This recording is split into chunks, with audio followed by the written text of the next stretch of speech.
All right, we've all heard it before, right? Healthy weight isn't about a special diet or special program, but instead a lifestyle of healthy eating patterns, regular physical activity, and stress management. That all sounds good in theory, but for so many Americans, the struggle to maintain a healthy weight is real, especially for women.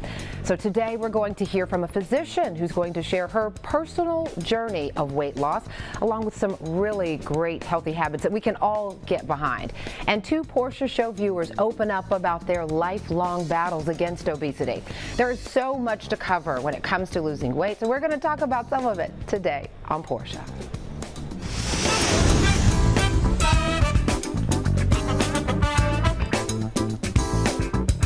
Hello and welcome to the show. Okay, currently, listen to these statistics now. Right now in the U.S., obesity affects 100 million adults and 14.7 million children. Real talk now. Trying to lose weight is a lot like doing an endurance run. It takes time and effort to get to the goal and reach the finish line. But the truth is, it's easy to just lose steam and give up. My first guest is a lifestyle medicine physician and knows firsthand the challenges of losing weight and gaining weight and losing it and gaining it. Please welcome to the show, Dr. Jamila Gator.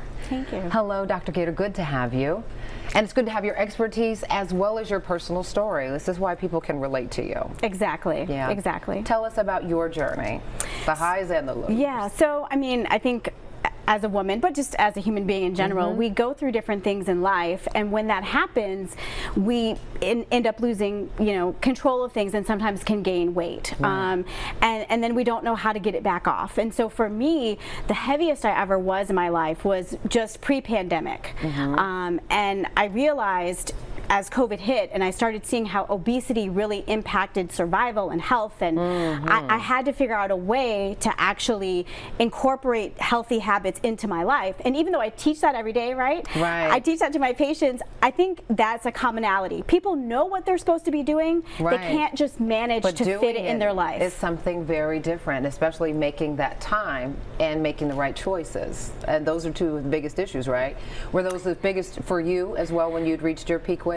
Correct. It seems almost sometimes like it's insurmountable, like you've got to work out 6 days a week for 2 hours a day, and you've got to meal prep, and you can never have anything, good to eat. I mean, it just sometimes seems overwhelming. And so what I really had to do, even for myself, was to break it down into small, manageable goals, setting small goals and then accomplishing those. Let's talk about those goals as we look at you before and after. So this was peak weight. Pre-pandemic. Yep, February. Beautiful then, beautiful now, but talk about what it means to go from here to here and the time between these two photos. How long has this been for you? So I've actually I lost 40 pounds and I've kept the weight off for almost 2 years, right? So this was February before the pandemic, and then that was taken just this past summer. And so for me, again, it was just fitting in manageable things, getting back in control of my life. So eating was number one, right? So when you're on the go and you're grabbing fast food and you're eating things that are not healthy, I had to figure out how to get control of my eating because I was too busy to cook and too busy to meal prep. So for me, that meant a food delivery service. I had a healthy keto-based food delivery service, which works for me, but still balanced, and we'll talk about that a little bit later.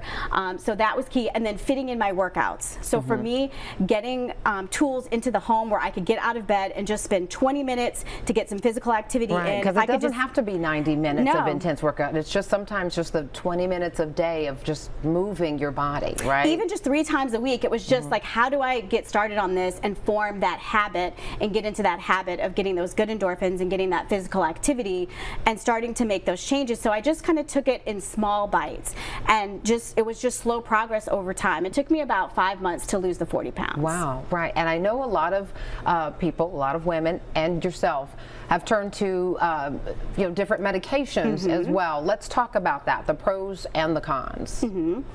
So, I mean, for me, medication is a tool. And back when I started with this, the GLP-1 classes of medications were just sort of coming out and being FDA approved for weight loss. And let's stop there. What are those? You said GLP-1. So it stands for glucagon-like peptides, and it's the new hottest craze of medicines that everyone has been talking about. That is, again, a tool to help you get control of your hunger. It works in a few different ways, but one is to sort of reset these loops. We have these hormone signals with hormones like leptin, adiponectin, and ghrelin, and they tell us whether we should be hungry or we should feel full.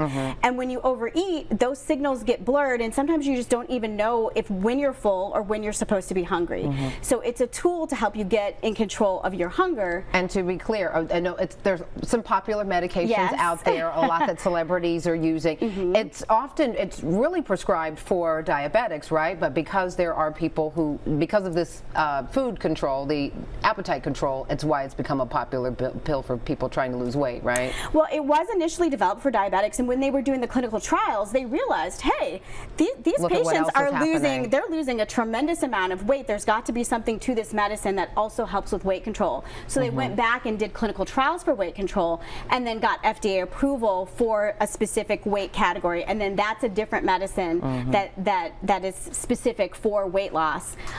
So lots of different options, but that's why it's so important to talk to your physician, right? Yes, and see what's going to be best for you, and looking at some of the personal choices that we're making as well, what we're eating, what we're stopping to get, right? What you're putting in your body. Yes, indeed. All right, this conversation is going to continue in just a moment. Up next, I want you to meet this beautiful woman. She is Felicia, wife, mother, trying to fight weight gain over the years and finally making the strides that she have there, smiling the way she is right now. She is here to tell her story about how she lost a lot of weight over time and is keeping it off. You'll hear Felicia's story when we return.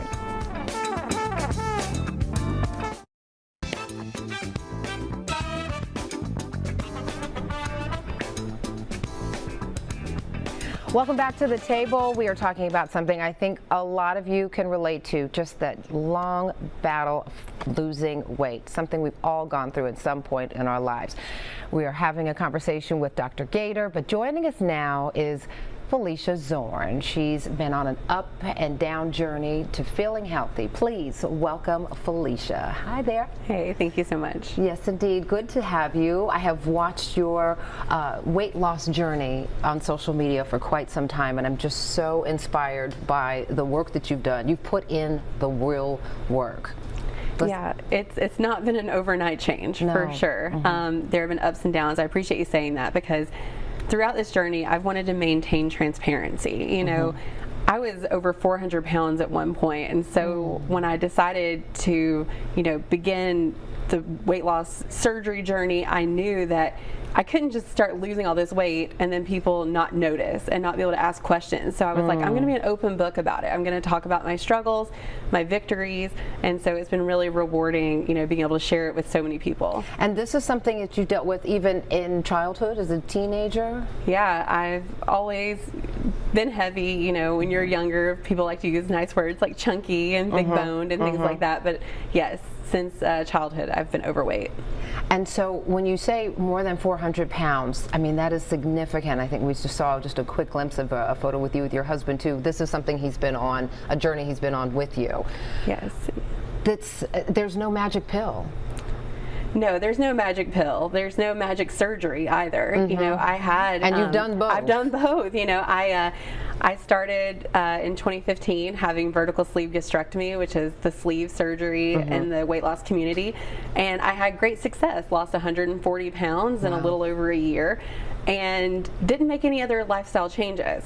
So you kept eating the same way? Yeah. And were you working out or not so much? I mean, I did certain things, you know, but it wasn't consistent. I didn't make the lifestyle change. It was, my body was just losing weight, and so I didn't use the other tools that my medical team had suggested because I didn't feel like I needed to. Did you? So is there sort of a sense of, it's all coming off, I don't have to do anything else, I'm just going to lose it now and look great? Yeah, absolutely. Yeah. And it worked for a while, and then all those bad habits and the food addiction kicked back in, and you know, food is the easiest drug to get and it's the cheapest drug to get, and no one is going to stop you from getting it. That's so true. And so I was just found out that it wasn't going to make me sick. It was something I could do, and over time the weight just crept back up, the scale kept going up, and it was always, well, I'll change it later, I'll make the change. And how did you feel? Because I know it takes a lot to even get to the point where you get to do the surgery. How did you feel as you saw those numbers go back, and how did you stay encouraged? Because I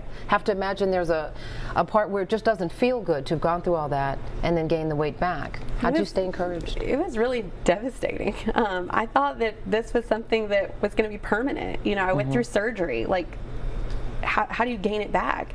And then I started doing the research and saw that statistically speaking, a lot of bariatric patients regain their weight because they don't make the lifestyle changes and have success over time. Dr. Gator, how often do you see that? Is that I mean, often? it's fairly common, right? Because you can, I call it out eating a bypass, but the way that happens is it's calories. You're eating, you can only eat a small amount of food, but it's calorie dense food and it lacks nutrition, it's not healthy, and so those calories are going to add up, that weight is going to start to come back. Wow, so then you ended up having a second surgery? I did. So I started taking weight loss medication before my second surgery to experience weight loss and just to see how much I could lose with additional help with a tool like an injectable. And I lost 50 pounds, but I went ahead and went through the process of having a revision. So I revised my sleeve to gastric bypass. Wow. And since then I've lost more weight, and so a big milestone for me was losing over 200 pounds from my original highest weight. And just this past weekend, and I know, sorry, I probably shouldn't. No, that's okay. Sorry. It's all right. It's recent. Yeah. I've lost over 200 pounds, and I've recently crossed over to Wonderland. And in the weight loss community, that's when you finally have a 1 in front of your weight again. Oh my goodness. And I haven't had that since 6th grade. Congratulations. Thank I you. want to stop just to acknowledge that, because I can see your eyes are lighting up in a very different way. Those numbers mean something. And I know you have some takeaways that you want to share with other women, right? Because the biggest difference was the lifestyle change, right? I mean, the doctors can do all the surgery, but you still say that it comes down to just starting with not beating yourself up. Yeah, I mean, we all know that diets don't work because diets start on Monday, and then when you fail on Wednesday, it's I'll pick it back up on next Monday. And Friday, it's like, you know what, it's my cheat weekend. Exactly. Right. I get 100 of these a year, right? So I'm going to do them all right now in a row. Yeah. And so what I mean is every meal, every time you put something in your mouth, it's a choice. Yeah. And so if you make a choice that you know isn't the best for your body, the next time, see if you don't make that choice again. I know, and you've got a couple of others here that I want to get through as quickly as we can. Having a solid support system, family, healthcare providers making preparation, and having alternatives, and journaling, and having mental health support. There's a lot to do. There's a lot to this. It is, but it's your life. And you need to make sure that you have the tools to have a long and healthy life. All right, good place to pause right there. We're going to keep talking about this journey to a long and healthy life. Keyword healthy for sure, and you are living it. Congratulations to both of you, really. So when we return, you're going to meet a young lady who says she's in the struggle, but she absolutely refuses to give up. She is such an inspiration. You're going to meet her when we return.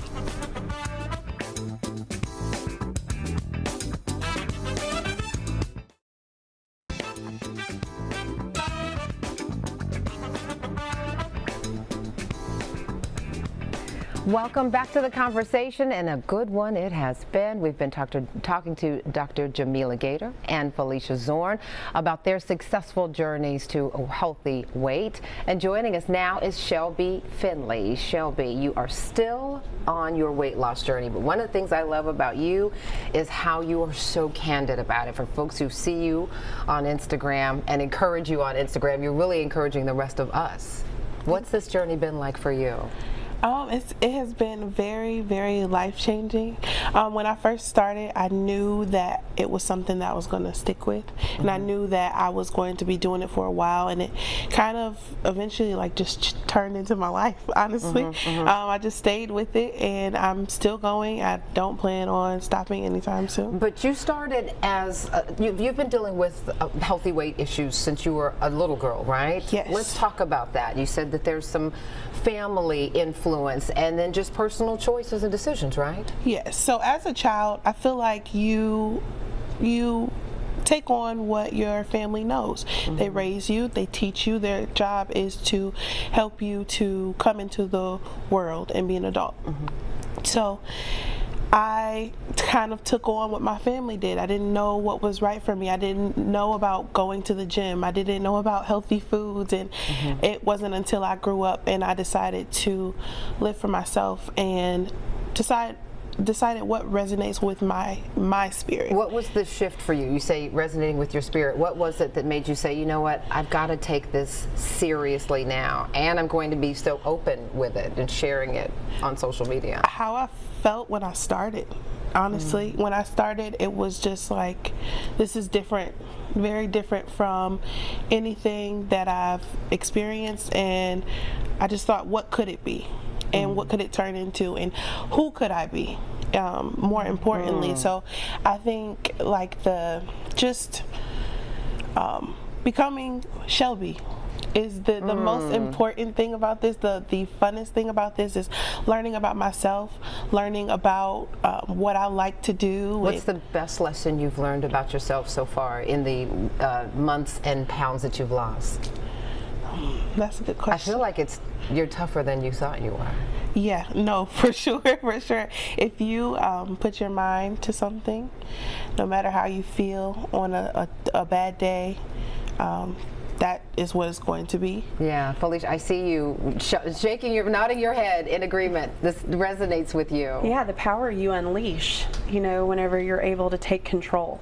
So, yeah. And pushing yourself past your limits as well. Like when I started, there were things that I just said, I don't think I can do that. Or that's not for me. But you're talking about some of the different exercises too, right? Yeah, and then trying new things, like even like cooking different foods that I have never had experiences with. And then just like going into that and just having the new experience. I want to know, Doc, as you listen to what I know you've heard a lot of patients talk about, what is that one thing that sort of helps us kickstart? Shelby talked about trying something new. Sometimes, oh, that looks so nasty, I'm not going to eat that. And the next thing you know, all you're doing is packing kale for lunch every day when you hated it a month ago. Exactly. What do you tell your patients about pushing out of your comfort zone for your own health? I mean, I think you just have to try it. And with food, I think seasoning is key. Healthy seasoning, you can use all the garlics and the onions, and just learning how to cook it in a way that makes it palatable for you. And any other advice for folks who are like, okay, this is it. I've gotten to this point and I don't like how I look, I don't like how I feel. What are your healthy habits tips? So, I mean, I think you can start one with smarter goals. So specific, measurable, attainable, realistic goals, and then set a timeline. I want to try to bring my blood pressure down in the next month. And then when that timeline is done, then you assess how you did and then maybe regroup and see what worked and what didn't work. Yeah. Portion control is key. If you can get the small plates, right? I mean, somehow everything has become supersized. The 9-inch plates, that will help you with your portions so that you can understand how much you should be eating. Even at the house, not just when you're out, right? This is what we're all eating off of now, this smaller plate, right? Yeah. And you talk about shopping the perimeter of the grocery store. Tell me more about that. Yeah. What's in the perimeter that's not up and down the aisles that we keep pacing through? Don't fall into the trap. So all of the nutritious foods that you need, whether it's your proteins, your produce, your healthy, whole grain breads, all of that is going to be on the perimeter of the store, and all of the processed foods are in the middle of the store. I've so never seen that until you said it. Yeah. And I completely visualized it, didn't you? Yeah. That's amazing. You'll know you're in the healthy section. Yeah, and you say movement is medicine. Yeah, movement is key. It doesn't have to be arduous exercise, but it can be. But just things that you love to do, whether that's dance or go for a bike ride. I mean, just consistency in your physical activity is really, really important, because it's calories in versus calories burned. There's no magic formula. And food is energy. Just remember that. So what you're putting into your body is energy. If you don't utilize it, your body's going to store it as fat to use later. And we want it to send the right signals, right? You're like, I don't want you to store that as fat. Let's burn this. Let's keep the fire on the fuel. The fuel on the fire. I like talking to the body in that way and sort of retraining it. Felicia, I want to thank you, because I know your sons, your husband, your friends, your village is so proud of you, but you are teaching us so much in your journey, having watched you lose 200 pounds. And Shelby, I thank you for just inspiring all of us. There's no excuse not to get the exercise. You're all such great role models, and I thank you. Thank you. Yes, indeed. All right, we'll be right back.